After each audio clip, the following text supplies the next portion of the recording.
Programme کہانی در کہانی میں محمود شاہد کا افسانچہ سماعت فرمائیے گا۔ افسانچے کا عنوان ہے ہر دل عزیزی۔ ایک انٹرویو کے دوران مجھ سے اخبار کے نمائندے نے سوال کیا، آپ کی ہر دل عزیزی کا راز کیا ہے؟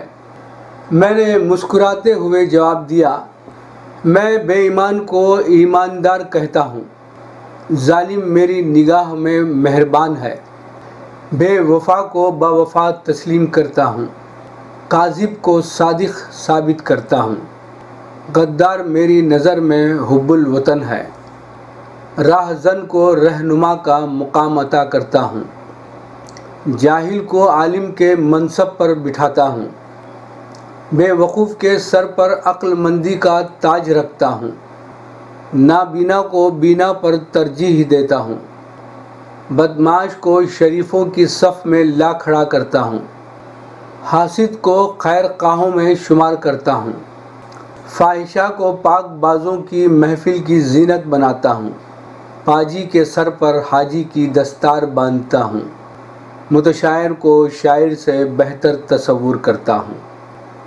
انٹرویو کے اختتام پر اخبار کے نمائندے نے ہاتھ ملا کر شکریہ ادا کیا اور زیر لب کچھ کہتا ہوا چلا گیا۔ پہلے تو میری سمجھ میں نہیں آیا کہ اس نے کیا کہا ہے۔ ذرا غور کیا تو معلوم ہوا کہ اس نے مجھے منافق کہا ہے۔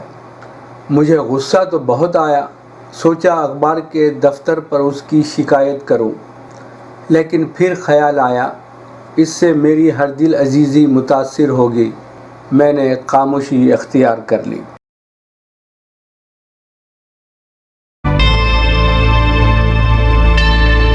Subscribe to my channel and also press this bell icon so you can get latest video notifications.